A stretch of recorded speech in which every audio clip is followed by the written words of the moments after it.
কে গো মা? যিনি বিশ্বের শ্রেষ্ঠ মালিক ভগবান, যার কোনো কিছু অভাব নেই, যার ইচ্ছাতে মরা গাছে ফুল ফোটে, শুকনো গাঙে উজান বয়, যার ইচ্ছাতে জগতে চলে, সেই ভগবান আজকের ভক্তের পা ধোয়াবে কেন? এমনি এমনি নয় বাবা। যুগ ধর্ম প্রবর্তক নাম সংকীর্তন, চারি ভাব ভক্তি দিয়া না চাইল ভুবন। আপনি ভক্ত ভাব করি অঙ্গীকার, আপনি না করলে ধর্ম জীবের শিখানো না যায়, আপনি আচরি ধর্ম জীবের শিখায়। এই তো সিদ্ধান্ত গীতা ভাগবতে গায়। এই মতো কলিকালে প্রথম সন্ধ্যায় অবতীর্ণ হলেন কৃষ্ণ, আপনি নদী নিতাই গৌর হরি বল, হরি বল, হরি বল। কি বুঝলাম বাবা এই শ্লোকে? নিজে আচরি ধর্ম জীবের শেখায়, নিজে না করলে ধর্ম জীবকে শেখানো না যায়। এই কথাটা মা খুব গুরুত্বপূর্ণ কথা। আমরা কীর্তনিয়ারা সবাই বলি নিজে আচরি ধর্ম জীবেরই শিখায়, নিজে না করলে ধর্ম জীবকে শেখানো না যায়। কি বাবা, যারা যারা শিক্ষার জায়গায় দাঁড়ায়, যদি তাদের আচরণ ঠিক না হয়, তাদের আচারে যদি ঠিক না হয়, তাহলে বাবা অপরকে শিক্ষা দেবে কি করে? আপনাদের কি মনে হয়, আমি নিজে যদি সাধুগুরু বৈষ্ণবদের সম্মান না করি, আমি যদি আমার পিতামাতাকে সম্মান না করি, আমি নিজে যদি বাবা গৌর বলে না কাঁদি, আমি নিজে যদি কৃষ্ণ বলে না কাঁদি, তাহলে আমার কথা শুনে কারোর শিক্ষা হবে বলে মনে হয়? তাহলে যারা যারা শিক্ষার জায়গায় দাঁড়াবে বাবা, আগে তাদের আচার ঠিক করতে হবে, তারপরে তুমি শিক্ষা দাও। তাই তো ভগবান কৃষ্ণ রাজস্বই যজ্ঞে বাবা আজকের পা ধোয়াচ্ছে কেন? সমাজকে শেখালো, ওরে জগৎ আমাকে দেখে শেখ, আমি ভগবান, বিশ্বের শ্রেষ্ঠ মালিক ভগবান, আমি সেই ভগবান হয়ে আজকের পা ধোয়ার দায়িত্ব নিয়েছি। কেন? তোদেরকে শেখাবার জন্য। তোদের দুয়ারেও যদি সাধুগুরু বৈষ্ণব আসে, গুরুজন আসে, সবার আগে পা ধোবার ব্যবস্থাটা কর। কি গো মায়েরা, আগেকার দিনের নিয়ম ছিল, আমার ঠাকুমাদের দেখতে হবে, আমার মাদের দেখতে হবে, কিন্তু এখন আর নেই মা, এখন আর নেই। যত সিনেমা সিরিয়াল দেখতে দেখতে বাবা এমন তৈরি হয়েছে বাবা, তাদের মতো আমাদের আচরণ হয়ে যায়। কিন্তু আমি অধম কীর্তনিয়া বাবা, কাউকে আমি যেন মনে করেন না যে আমি জ্ঞান দিচ্ছি, আমি জ্ঞান দিতে আসিনি। ভগবান শাস্ত্রে বলে গেছেন, আমি একটু মনে করিয়ে দিয়ে যাচ্ছি। মনে রেখো, এই জগতের সংসারে সবার আগে কর্তব্য, বাড়িতে যদি গুরুজন আসে, সবার আগে পা ধোয়ার ব্যবস্থা করতে হবে। বছরন্ত যদি গুরুদেব আসে, আগে গুরুদেবের চরণ যুগল ধৌত করে দাও। অনেক অনেক মায়েরা প্রশ্ন করতেই পারেন, মৌমিতা আমার তো গুরুদেব দেহ রেখেছেন, গুরুদেব আর পাই না, আর বছরন্ত ঠিক ঠিক সাধুগুরু বৈষ্ণব দুয়ারে পাওয়া যায় না, তাহলে আমি কি করব? তাদের উপায়ও তো ভগবান করে দিয়েছে। আমি বলছি না, ভাগবত বলছে বাবা। ভগবান কৃষ্ণ তো সুদামাকে বলেছিল, সুদামা এই পৃথিবীতে সব থেকে বড় গুরু যে যার ঘরের বাবা মা। আমার কথা নয় মা, আমার কথা কারোকে বিশ্বাস করতে হবে না, কিন্তু ভগবান তো সুদামাকে বলেছে প্রথম গুরু বাবা মা, তারপরে গুরু হলো শিক্ষা গুরু, দীক্ষা গুরু, তারপরে গুরু হলাম আমি ভগবান। ওই ভগবান তো কোনোদিন বলেনি আমি আগে বড় গুরু। যে বড় হয় সে কোনোদিন বলে না আমি বড় গুরু। ভগবান বাবা মার জায়গাটা আগে দিয়েছে। কেন জানো? ভালো করে ভেবে দেখেন বাবা, আপনারাই নিজেদের বিবেককে প্রশ্ন করেন, উত্তর পেয়ে যাবেন। ছিলাম কোথায়? আমরা ছিলাম কোথায়? শূন্যে ঘুরে বেড়াচ্ছিলাম। বাবা যদি কৃপার বিন্দু দিয়ে মা যদি 10 মাস গর্ভে আঁকলে না রাখতো, পারতাম এত সুন্দর ভজন যোগ্য দেহ পেতে?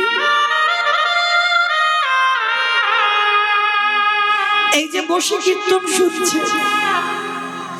মা যদি 10 মাস গর্ভে তোমার রাখলে না রাখতে পারতেন, কৃষ্ণ ভজন করতে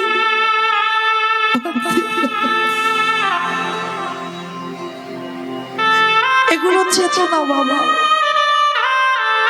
এগুলো গ্রন্থ পড়ে হয় না, এগুলো অনুভূতি লাগে।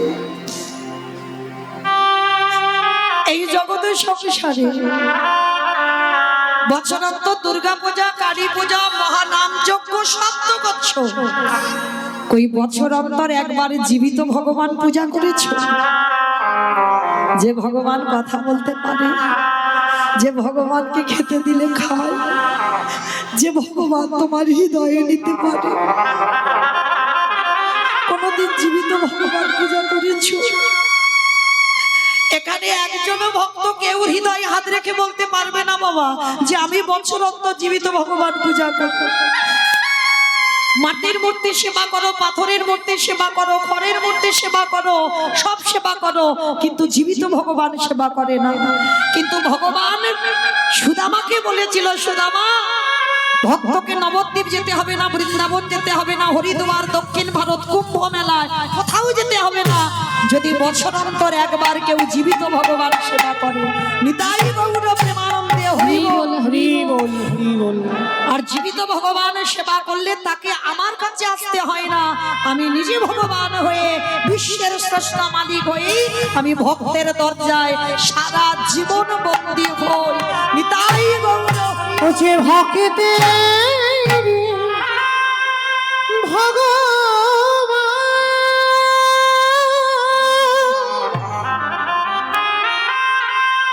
ও যে ভক্ত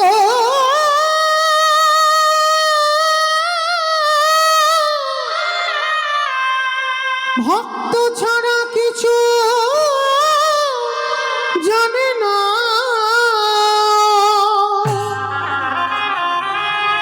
তাই তো যুগে যুগে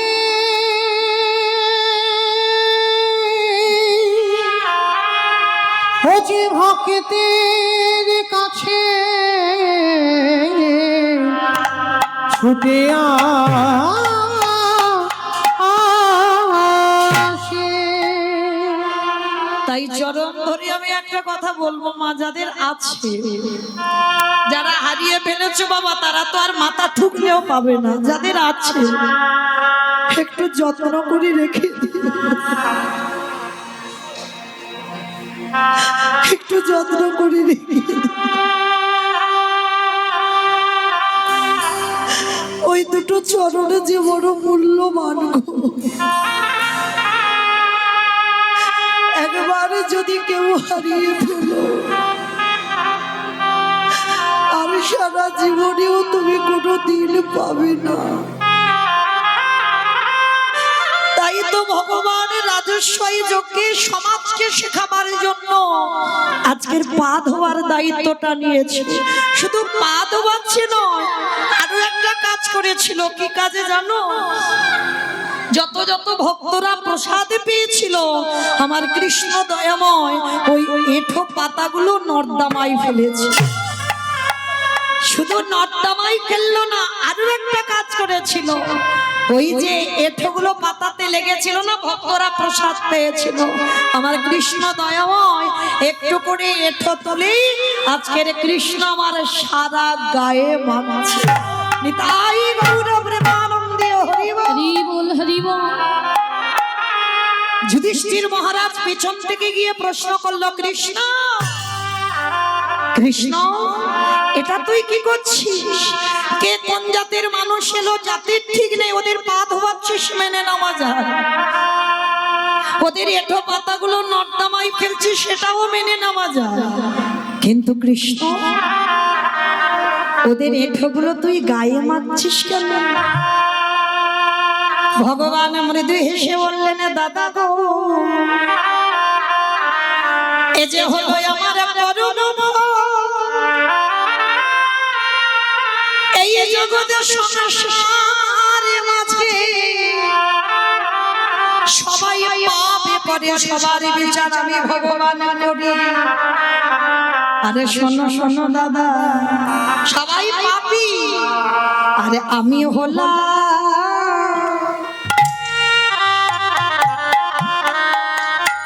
দাদা গো মহাপাপী।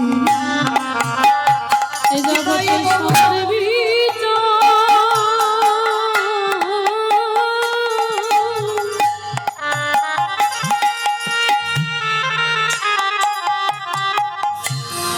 সবার বিচার আমি করি বটে,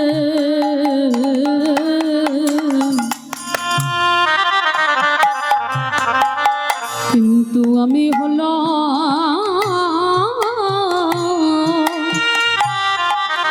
মহাপাপী। যুধিষ্ঠির মহারাজ বলছে, কৃষ্ণ তুই নিজেকে পাপী বলছিস কেন? কি এমন পাপ করেছিস? বলে, দাদা গো, আমি পাপ তো এই দাপরে যুগে কৃষ্ণ হয়ে করি না,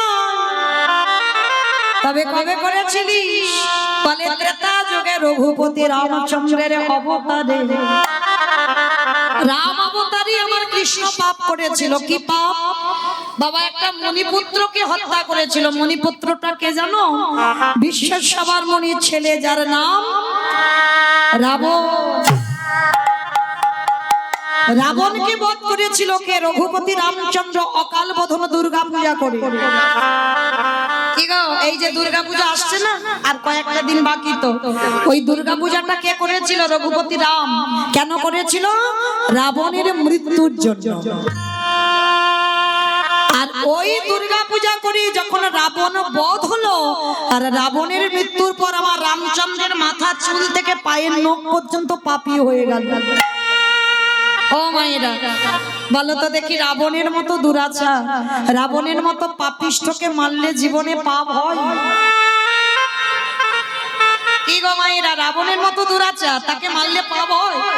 বাবা আপনারা বলেন, যে জগতের দেশের হানি করে, মানে ক্ষতি করে, তার মতো ব্যক্তিকে যদি মারা যায়, তাকে মারলে কি জীবনে পাপ হবে?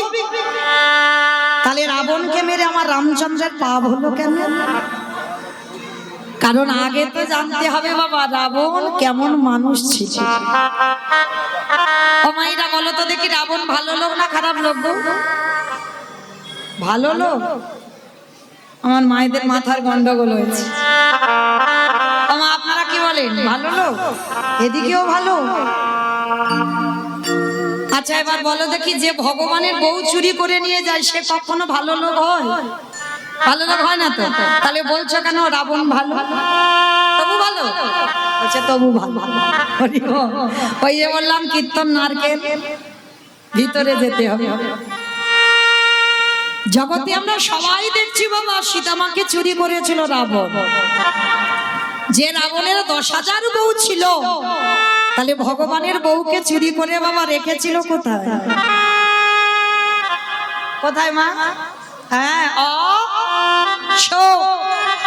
প্রশ্নেই উত্তর বেরিয়ে যাচ্ছে। দেখেন, যেখানে শোকের ছায়া লাগে না, সেইখানে সীতামাকে বন্দী করে রাখে না। তাহলে বলেন মা, রাবণ যদি খারাপ হবে, যার 10,000 বউ, তার একটা ঘর ফাঁকা ছিল না? যদি সীতামাকে নিয়ে বাবা ভোগ করার ইচ্ছা থাকবে, তাহলে তো একটা ঘরের দরজা বন্ধ করে রাখতে পারতো। কারণ এইটা সবাইকে জানতে হবে বাবা, নারী ভোগের নয়। এইটা অনেকে জানে না বাবা, নারী ভজনের, নারী সাধনা, নারী সেবা, নারী ভোগের নয়। যে যেমন ভাবে নেবে। কেউ যদি মনে করে নারী আমার কাছে ভোগের, তো সারা জীবন সে ভোগ করবে। আর কেউ যদি মনে করে নারী সাধনার, সেই নারী চরণে সাধনা করে বাবা সে বৃন্দাবন যাত্রা করবে। যদি বলো কেন, আমার কথা নয়, মিলিয়ে দেখে। অসুরদের অত্যাচারে দেবতারা স্বর্গ ছাড়ে।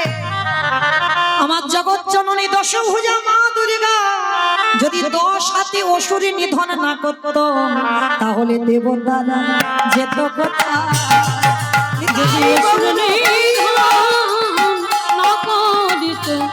দেবতারা যেত কোথায়? আস্তে। তাহলে দশভুজা 10 হাত দিয়ে অসুর নিধন করেছিল। তাহলে নারী কত শক্তি দেখেন বাবা, দেবতাদের তেজ দিয়ে একটা পুরুষ সৃষ্টি করতে বাধ্য করলো না, নারী সৃষ্টি করতে হলো, সেই নারী বাবা অসুর নিধন করলো। তাহলে নারী সাধনার নয়। দেখেন চণ্ডী ঠাকুর রামের চরণ ভজন করে পেয়ে গেল গোবিন্দ চরণ। বিল্লমঙ্গল একজন পতিতা পার্বণিতা, পতিতা নারীর চিন্তামণির চরণ সেবা করে পেয়ে গেল গোবিন্দ চরণ। জয়দেব গোস্বামী মা পদ্মাবতীর চরণ সেবা করে রাধা মাধবের কৃপা পেল। শ্রী শ্রী রামকৃষ্ণ পরমহংস দেবের শারদার চরণ ভজন করলো। কি গো ভোগ করেছে মাকে? না, সাধনা ভজনে। হ্যাঁ, যার জন্য শারদাকে সবাই জগতে মা বলে ডাকে। হরিব। তাহলে শ্রী শ্রী রামকৃষ্ণ দেব মা শারদার চরণ ভজন করলো। বিবেকানন্দ একটা যৌবন বয়সের ছেলে আমার নিবেদিতা ভগ্নির চরণ সেবা করলো। ভুরি ভুরি প্রমাণ বাবা, নারী ভোগের নয়। নারী যদি কেউ সাধনা করতে পারে, ওই চরণ সাধনা করে আমার কৃষ্ণ প্রাপ্তি হয়ে যায়। নিতাই গৌর প্রেমানন্দে হরি বল, হরি বল। তবে আগে জানতে হবে বাবা সেবা কেমন করে করব। হ্যাঁ, ভোগ বিষয়টা আলাদা আর সেবা বিষয়টা আলাদা। এইটা তোমাকে গুরুদেবের চরণ আশ্রয় করে আগে জানতে হবে। আর না জানলে তুমি সেবার কুল কিনারাও পাবে না। তো আজকে লক্ষ্য করে দেখেন, সেই রাবণ রাজা সীতা মাকে চুরি করেছিল কেন? ভোগের জন্য নয়। তাহলে কিসের জন্য? ও মায়েরা ভালো করে বোঝো, একটা কথা বলি। নদীর ঘাটে ধরো একটা নৌকা বাঁধা আছে, ভালো করে বুঝবে উদাহরণটা। নৌকার মাঝে যিনি চালায় হয়তো কোথাও খেতে গেছে বা বিশ্রাম করতে গেছে, আর হঠাৎ যদি কেউ এসে বাবা নৌকাটা ভাঙচুর করে, আর যদি একবার মাঝির কানে যায় যে তার নৌকাটাকে ভাঙছে দেখে, তাহলে ছুটে আসবে না মাঝি তার নৌকার কাছে? আসবে কি না? যদি কেউ হঠাৎ তার তৈরি করা নৌকা ভেঙে দেয়, তাহলে ছুটে দেখতে আসবে না? কি গো মা, বুঝতে পেরেছো? আমি বলছি না, রাবণ বলছে। ওই সীতা মা হলো ভব পারাপারের তরণী। বাবা তরণী মানে কি? নৌকা। আর ওই নৌকাটা চালাই কে? রঘুপতি রামচন্দ্র। আরে যেই না নৌকাটা তীরে রেখে দিয়ে রামচন্দ্র ওই নৌকার কাছে নাই, আর ওই অশোক কাননে রেখে রাবণ রাজা ওই চেরি রূপী পাথরে দিয়ে নৌকার গায়ে আঘাত করে। আরে নৌকা যত মাঝির নাম ধরে ধরে কাঁদে, আরে কি আমার মাঝি রূপী রামচন্দ্র থাকতে পারবে? ছুটি আসবে সোনার লঙ্কার মাটিতে। মন্দাদারি তুমি বোকা বলে কেঁদে কেঁদে চোখের জল অপচয় করো, কিন্তু আমি কাঁদি না। কেন জানো? যেদিন আমার নৌকাকে নিতে আসবে, সেদিনে যদি আমার রাজ্যে খরা দেখা দেয়। খরা মানে কি গো? প্রচুর বৃষ্টি হয়। খরা মানে নাকি বৃষ্টি, মানে অনেক বছর বৃষ্টি হয়নি, তাকে খরা বলছে। রাবণ মন্দোদরীকে মানে স্ত্রী মন্দোদরীকে বলছে, মন্দোদরী যদি আমার রাজ্যে খরা দেখা দেয়, আর সেদিনে যদি আমার রামে আসে সোনার লঙ্কা, বলো বলো মন্দোদরী। মায়েরা এবার আমি একটু বলবো, আপনারা মন প্রাণ দিয়ে আস্বাদন করবেন কেমন? জগতে এত এত ভক্ত ছিল, হাজার হাজার ভক্ত, কোটি কোটি ভক্ত, লাখ লাখ ভক্ত আছে, কিন্তু সেই ভগবানকে আসতে হলো একজনের ডাকে। তিনি কে? না, যার নাম হচ্ছে বাবা অদ্বৈত আচার্য গোসাই। শান্তিপুরের মাটিতে নাভাদেবীর গর্ভে জন্ম নিয়েছিল অদ্বৈত আচার্য গোসাই। আর তিনি 12 বছর তুলসী ভাসিয়ে আমার কৃষ্ণকে গৌর করে এনেছেন। তাহলে এখানে আমাদের সবার জানার দরকার, মা এত ভক্ত ছিল, শান্তিপুরে পুরমালির ডাকেই কেন এলো? তাহলে আগে তোমাদের জানতে হবে মা, শান্তিপুরের পুরমালিটাকে, যার একটা নাম হচ্ছে মৃত্যুঞ্জয়। ও মাইরা, মৃত্যুঞ্জয় কোন ঠাকুরকে বলে গো? কালী ঠাকুরকে। কালী ঠাকুরকে ঠাকুরকে নাকি মৃত্যুঞ্জয় বলে? মহাদেব বাবা ভোলানাথ। শিব ঠাকুরের একটা নাম হচ্ছে মৃত্যুঞ্জয়। কেন মৃত্যুঞ্জয় হলো? সত্য ত্রেতা দাপর মানে 3 যুগে আমার বাবার কোনো রূপ পরিবর্তন হয়। ভাগবত বলছে 125 বছর বয়সে আমার ভগবান কৃষ্ণকে দেহত্যাগ করতে হলো। জগতে যত দেব দেবী আছে বাবা সবাইকে মরতে হলো, বাঁচতে হলো, কিন্তু একজন যিনি হলেন পরম বৈষ্ণব বাবা ভোলানাথ, সত্যতে মৃত্যুকে জয় করেছে, মরণ হয়নি, ত্রেতাতে মরণ হয়নি, দাপরেও মরণ হয়নি। কিন্তু কলিযুগে ওই বাবা রূপটা পরিবর্তন করে নাভা দেবীর গর্ভে জন্ম নিল অদ্বৈত আচার্য মশাই। জন্মাবার পরে নাম হলো কমলাক্ষ, দীক্ষা নেবার পরে নাম হলো অদ্বৈত আচার্য, আর রঘুপতি রামচন্দ্রের দেওয়া নাম হলো সীতানাথ। আর আমার মহাপ্রভুর আদরে নাম ধরে ডাকতো, যে নামটা ছিল নাড়া। মানে একটা মানুষের এতগুলো নাম, মানে মহাপ্রভু আদর করে নাড়া বলে ডাকতো। কেন জানো? কারণ পৃথিবীতে তো কেউ ওনার আসনটা নাড়াতে পারে, কারণ 12 বছর তুলসী ভাসী ওনার আসনটা নাড়িয়ে দিয়েছে। হ্যাঁ, ওই জন্য কলিকালে আদর করে ভালোবাসা দিয়ে স্নেহ দিয়ে নাড়া নাড়া বলে ডাকতো। তাহলে অদ্বৈত আচার্য গোসাই যিনি 3 যুগে বাবা ভোলানাথ, কলিযুগে কেন হলো না? কি মায়েরা, কলিযুগে কি শিব হলে অসুবিধে হতো না তো? তাহলে বাবা কেন হচ্ছে না শিব? যতই শ্রাবণ মাসে বাবার মাথায় জল ঢালো না কেন, আর যত বাবার মন রাখতে সবুজ সবুজ ছুরি পড়ো না কেন, পড়েছিল না? বাবা রে বাবা, সবার হাতে দেখা যায় সবুজ সবুজ ছুরি, কিন্তু আজও পর্যন্ত কুল কিনারা পাই নাই। হঠাৎ হলো কেন? আগে ছিল না বাবা, এসব হঠাৎ হঠাৎ হচ্ছে। তো যাই হোক, যারা যারা পড়েছো বাবাকে অনেক ভালোবাসো, কিন্তু যারা যারা পড়েছো শুনে নাও, বাবা তো কলিযুগে শিব রূপে আসেইনি। বাবা হয়েছে অদ্বৈত আচার্য গোসাই। পঞ্চতত্ত্ব ছবি যাদের বাড়িতে আছে দেখবে, শ্রীকৃষ্ণ চৈতন্য প্রভু নিত্যানন্দ শ্রী অদ্বৈত গদাধর শ্রীবাস আদি গৌর ভক্তবৃন্দ। মানে মাঝখানে যে ছেলেটা দাঁড়িয়ে আছে ওটা সবাই জানে আমার ভগবান, আর ওই ছেলেটার ডান দিকে একজন দাঁড়িয়ে আছে বয়স্ক লোক, মানে চুল গোপ দাড়ি বাবা একটাও সাদা নাই, হরি বল, একটাও কালো নাই, সব সাদা পেকে। কেন না? মহাপ্রভুর থেকে 52 বছরের বড়, মানে 1-2 দিনের বড় নয়, 52 বছরের বড়। তা সে মানুষটার কি চুল গোপ দাড়ি পাকবে না? ওই জন্য তো পেকে গেছে। তো ওই মানুষটা হচ্ছেন বাবা ভোলানাথ। কিন্তু এখানে আজকের আমাদের জানার বিষয়, কেন বাবা কলিযুগে শিব রূপটা ধরলো না?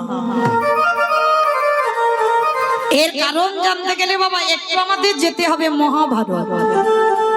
কারণ মহাভারতে না গেলে আমরা প্রশ্নের উত্তরটা পাবো না। চলো একটু মহাভারতে গিয়ে প্রশ্নের উত্তরটা নিয়ে আসি। এই মহাভারতে বাবা যুধিষ্ঠির মহারাজ করেছিল রাজস্বই যজ্ঞ। আপনারা যারা এখানে শাস্ত্র জ্ঞানী, তত্ত্ব জ্ঞানী, গ্রন্থ পড়েন, এই রাজস্বই যজ্ঞ করেছিল যুধিষ্ঠির মহারাজ। আর রাজস্বই যজ্ঞ করে বাবা, তা একটা যজ্ঞ অনুষ্ঠান করতে গেলে তো অনেকের অনেক দায়িত্ব নিতে হবে।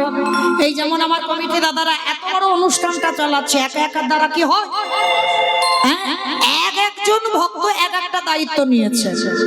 তার যুধিষ্ঠির মহারাজ রাজস্বই যজ্ঞ করবেন, আর আমার ভগবান কৃষ্ণ সেখানে বর্তমান দাঁড়িয়ে সবাইকে দায়িত্ব বুঝিয়ে দিচ্ছে কে কোন কাজগুলো করবে। তার যুধিষ্ঠির মহারাজ দেখে বলল, কৃষ্ণ কৃষ্ণ তুমি তো সবাইকে দায়িত্ব দিচ্ছ, ও কৃষ্ণ তুমি নিজে কোনো কাজ করবে না? ভগবান আমার হেসে বললেন, দাদা আমি তো সবাইকে একটা করে কাজ দিয়েছি, আর জানো আমি আমার জন্য আলাদা করে তো 2টো দায়িত্ব ফেলে রেখেছি। ও বাবা, সবাই একটা করে কাজ করবে আর তুমি করবে 2টো কাজ? আচ্ছা কি কি কাজ করবে কৃষ্ণ? বলে, জানো দাদা আমার প্রথমবারই কর্ম হবে, এই যজ্ঞে যত যত ভক্ত আসবে আমি কৃষ্ণ দয়াময় হয়ে সবার প্রথমে আমি নিজের হাতে তাদের চরণ যুগল আগে ধ্বংস করে দেব। চমকে উঠেছে আমার যুধিষ্ঠির মহারাজ। অসম্ভব। কৃষ্ণকে কোন জাতের মানুষ আসবে, কি নিচু জাত উঁচু জাত, জাতির ঠিক নেই, আর তুই সবার পা ধোয়াবি বলে? হ্যাঁ দাদা, ওইটা হবে আমার প্রথম কাজ। কেন জানো? আমি তো কোনো কালেই জাতের বিচার করিনি দাদা। কে নিচু যা, কে উঁচু যা, এগুলো আমি কোনোদিন দেখিনি। এই যে এখানে আছে বাবা, আমরা সবাই কত রকমের জাতের মানুষ, কিন্তু একটা কথা মনে রাখবে, এখানে আমাদের একটাই জাত। কে ব্রাহ্মণ, কে বৈষ্ণব, কে ক্ষত্রিয়, কে শূদ্র, এগুলো নয়, আমাদের একটাই জাত। আমরা সবাই হলাম কৃষ্ণ চরণের দাস। আর এখানে আমরা কেউ কিন্তু পুরুষ নয়, কেউ ভাববেন না আপনারা আমরা পুরুষ। এই কথাটা বাবা সনাতন গোস্বামী ভেবেছিল যখন মীরাবাই বৃন্দাবনে সনাতন প্রভুর সঙ্গে দেখা করতে গেছে। সনাতন গোস্বামী একটাই কথা বলেছিল, আমি নারী বদন দেখিনি। মীরাবাই ভজন সাধিকা, তো ভজন করি আমার গোবিন্দকে প্রতিরূপে পেয়েছে। মীরাবাই বলেছিল, বাহ, হ্যাঁ গো, তোমাদের সনাতন প্রভুকে গিয়ে জিজ্ঞেস করো কবে থেকে তিনি আবার পুরুষ হলেন। এ জগতে পুরুষ একজন, যিনি হলেন আমার অনাদির আদি গোবিন্দ। আর যারা আছে বাবা সব প্রকৃতি। যদি বলো কেন, মনে করো ভগবানের সেবা করতে গেলে, ভগবানের ভজন করতে গেলে বাবা আগে বৃন্দাবনে ব্রজগোপী আনুগত্যে সেবা করতে হবে। যদি কেউ ভজনে বসে মনে করে আমি পুরুষ, ভজন হবে না বাবা। আগে গোপী ভাব হৃদয়ে আনো, বৃন্দাবনের ব্রজগোপী ভাব আনো, তারপরে তোমার ভজন সাধন সঠিক হবে। যত যত বাবা শিরূপ সনাতন ভট্ট রঘুনাথ, শ্রীজীব গোপাল ভট্ট দাস রঘুনাথ, যত সর গোস্বামী বলো, আর যত যত আমার প্রভু বলো, গোস্বামী পাদ বলো, সবাই কিন্তু ভজনে বসে তারা পুরুষ ভেবে নয়, সবাই কিন্তু নারী ভেবে সেবা করেছে। তাহলে নারী ভাবে, গোপী ভাবে, যার জন্য ভাগবত বলছে পৃথিবীতে যে যতই ভালোবাসুক না কেন, ভগবান সব থেকে বেশি ভালোবাসে বৃন্দাবনের ব্রজঙ্গনাদের। ওই জন্য ভজন করতে হবে গোপী ভাবে। তো আজকে এখানে যারা আছে কোনো জাত নয়, আর আমার ভগবান জীবনে জাতের বিচার করে না, ওটা মানুষ করে। কে নিচু জাত, কে উঁচু জাত, ওটা আমার ভগবানের নয়। যদি ভগবানের থাকতো তাহলে বাবা চণ্ডালিনী সবরীমার হাতের ফল খেত না। কলিযুগের মাটিতে বাবা মলয় চাঁদ কাজী, যিনি বিধর্মী মুসলমান, তাকে উদ্ধার করতে পারতো না। যে মুসলমানের ঘরে লালিত পালিত হলো, যবন কুলে যখন মানুষ হলো, ব্রাহ্মণ কুলে জন্ম নিল বটে, হরিদাস ঠাকুর ভগবান তো ঘৃণা করতে পারতো না, তার হৃদয়টা পেতে দিয়েছে। কারণ এগুলো মানুষের বিচার হয়, আমার ভগবানের বিচার নয়, বিধান নয়। তো আজকে সেই ভগবান যুধিষ্ঠির মহারাজকে বলছে, শোনো দাদা, সবার প্রথমে আমার কর্ম হবে, যত যত ভক্ত আসবে আমি নিজের হাতে তাদের চরণ যুগল ধৌত করব। আচ্ছা বাবা, এই জায়গাটা একটু আমাদের ভাবতে হবে। আমার ভগবান হয়ে আজকের কিসের জন্য পা ধোবার দায়িত্বটা নিয়েছে? সেদিন কি দিয়ে চরণ তুমি ধোবা, যেদিন প্রভু রামচন্দ্র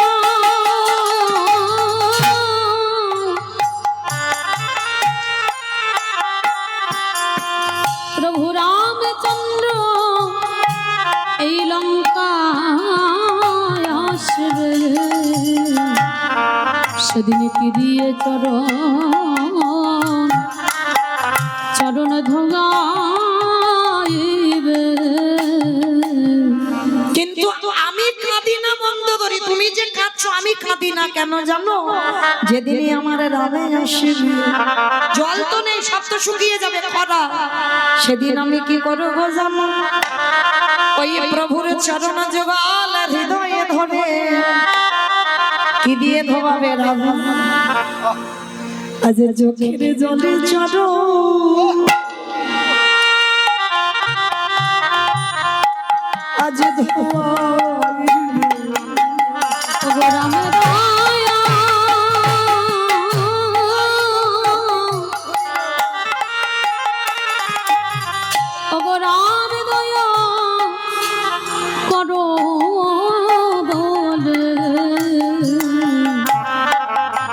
আজ চোখের জলে চরণ চরণ ধোয়াইবে।